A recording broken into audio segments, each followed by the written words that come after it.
Well, here we are. I have a confession to make. I had no idea that April had actually pretty much finished her project. When I made my video, I was looking at the first video she made. I didn't even know she had an Instagram. I just started following her. And I like her videos. I like her channel. I like her. She's a neat girl and very talented. Like I said, I was just offering, advice from a guy who I've been in construction and architecture for almost 40 years. So, just offering some advice, friendly advice, and I hope it comes across that way. And by no means do I mean any ill towards April. She's a great girl. So anyway, and I admire her for taking on this project. But I have drawn up what she built. Let me turn the roofing off. I tried to find these sort of clear plastic roofing panels in SketchUp. That's the best I could find, but I'm going to go ahead and turn it off. And this is basically what she has. I've recreated what she has in SketchUp. And I basically had to start from scratch because I had all these trusses, over here, and all these purlins. So I was actually kind of surprised. The reason I made the assumption, and this I guess is what assumptions will get you, is that she was going to build trusses all the way down, which is, obviously what we would do is we would turn these purlins off. The natural thing to do is to distribute the roof loads along a beam. And so you take lighter weight, cheaper members, and you put more of them, and you distribute the load down a beam. Well, here she has placed all the load from these purlins. Basically take the entire roof load and place it on each end, each truss. On each end, you can see that now the roof load has been placed on each end. There's no intermediate loading. So honestly, if this was mine, I came up with a way. I guess I pretended that I came up on this carport, and the owner said, "Someone built this for me, and I want you to tell me what you think I should do to it." So that's the approach I'm taking. I'm not suggesting that April do this, although some of these measures are probably going to save the roof panels from getting blown off in the windstorm, but I'll go over that in a minute. So basically, I don't know if you can see this, but over here I have 5 layers, and they're each labeled Fix 1, Fix 2, Fix 3, Fix 4, Fix 5. I didn't want to just turn all this on at once because it's kind of hard to see.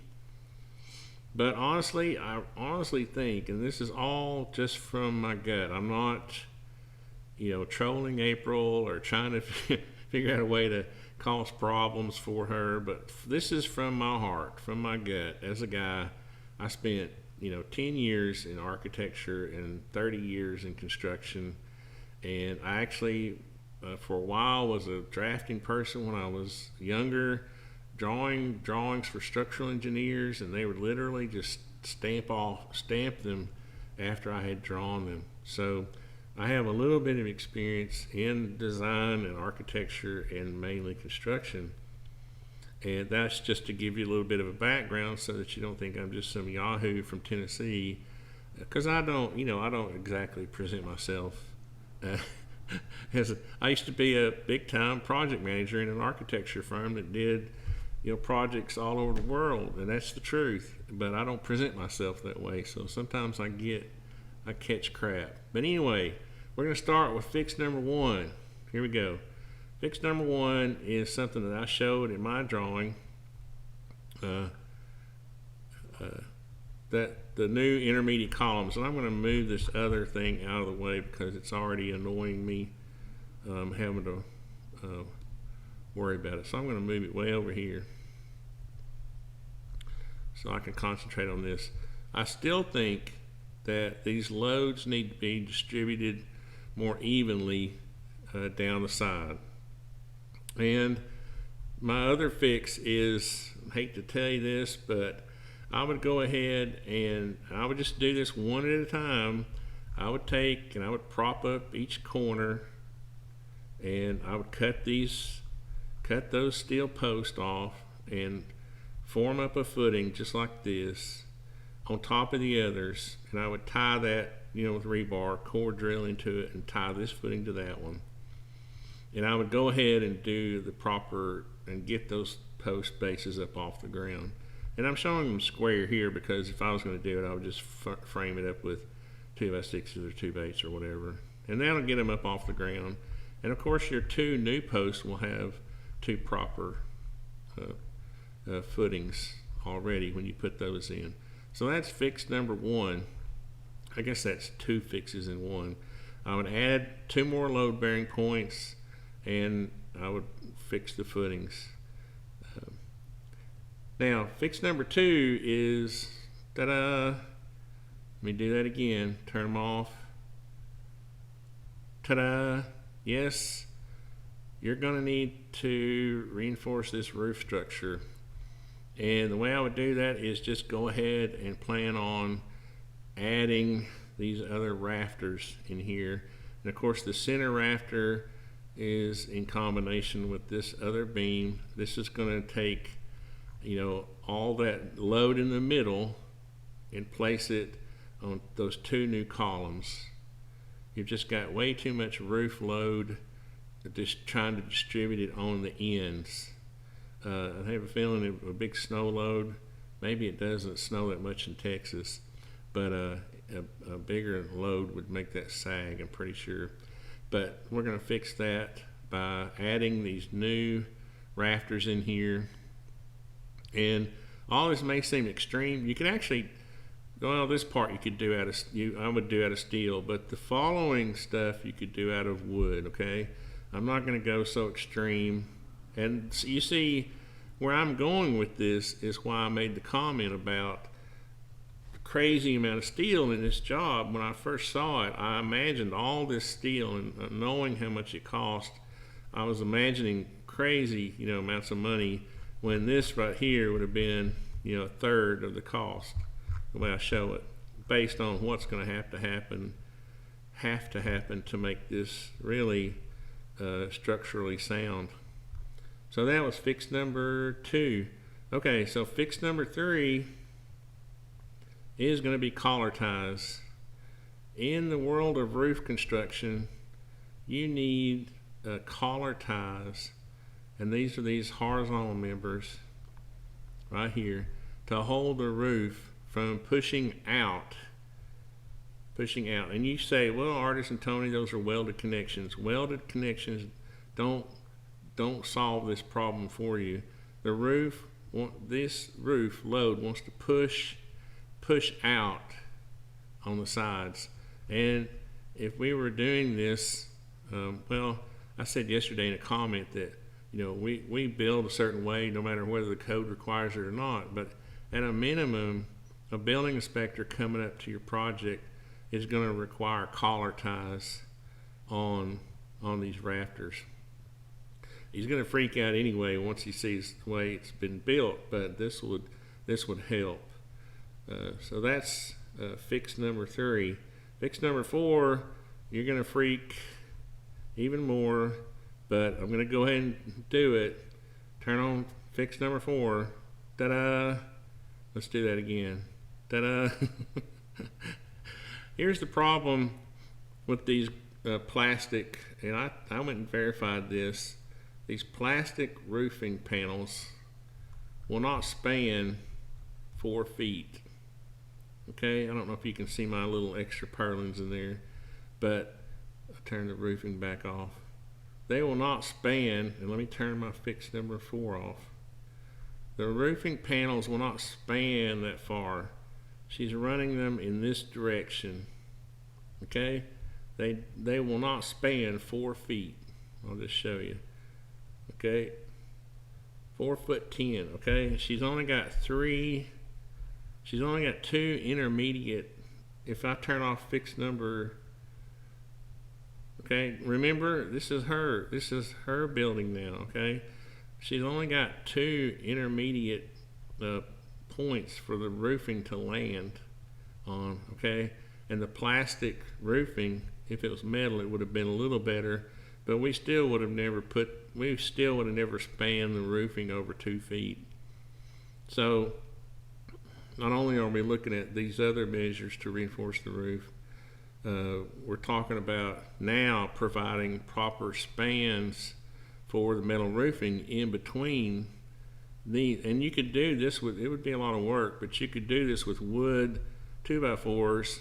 You know, you could clip angle them to the steel rafters. You wouldn't have to use steel for all this. Some of these sub purlins, I'll call them, or purlins, you know, that are flush with these rafters, could be now, to save yourself some trouble, you could go ahead and just lay the 2x4s on top like I had mine. I think I have one more. Yeah, fix number 5. So all of this is an attempt to create the structure that properly distributes load across, you know, 6 points, 6-point loads here, 1, 2, 3, 4, 5, 6, you know, and then distributes that load down to the ground, to the footings. And this thing better be tied to the ground good, because once a Texas wind comes up and whips under this thing, it's going to be like a big kite. It's going to want to uplift. This isn't like an enclosed building. You're basically, you know, you got a structure on the ground here that's going to catch wind through here, and it's going to have some uplift, almost like a wing. But and I'll be honest with you, if you don't get some more attachment points on these roofing panels, what these other purlins do is they not only give you extra, you know, bearing for your panels, they also give you another screw point, a point to screw down. And if you don't do that, these things are going to come flying off in a big wind. Anyway, is that all my fixes? Oh no, fix number 5. Here we go. Ta-da! And I'm sorry, I'm not being flippant. I'm just trying to do this lighthearted. I'm not trying to be mean or anything. I still think you need some sort of bracing, you know, for these posts, for the whole thing. In other words, now that you've got your roof all braced off, you know, say the whole roof is stiff now because of all this bracing and collar ties, you still don't have anything. You turn these off, you still don't have anything to brace that whole roof structure sitting on top of these columns, you know, laterally. So you really want to have some kind of bracing on there like that.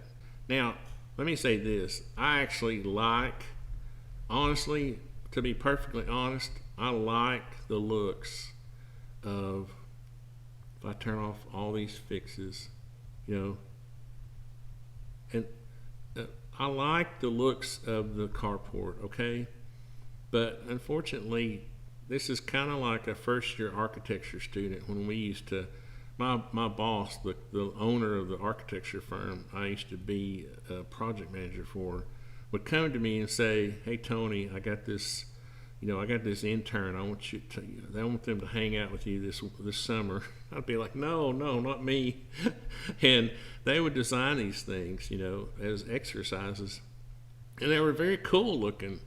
And you would say, "Dang, I wish I could do that. I wish I could do that." And it's kind of like, you know, when Frank Lloyd Wright built his big, you know, cantilevered overhangs, and he thought he was an engineer, but he wasn't. You don't know how many times Falling Water has been renovated because of his lack of engineering experience. So that's, you know, architects are not engineers, and engineers are not architects. You know, you wouldn't want an engineer to design your house. It would be it would look like this after all my fixes. You know, it would just be, structural things going everywhere. You would want an architect to do it, working alongside an engineer, but you want to, you try to lean more towards the architecture side. But in the end, forces that we deal with here on Earth, gravity, wind, water, rain, snow, all those forces keep us from having the perfect, building. We have to split the difference between, beauty and, strength sometimes. So anyway, thanks guys. I hope I haven't made too many people mad. I enjoy doing my SketchUp videos, so that's why I'm really doing this. Gave me a reason to play around a little bit on a real project, and I appreciate all the comments, and so thanks a lot. I appreciate it.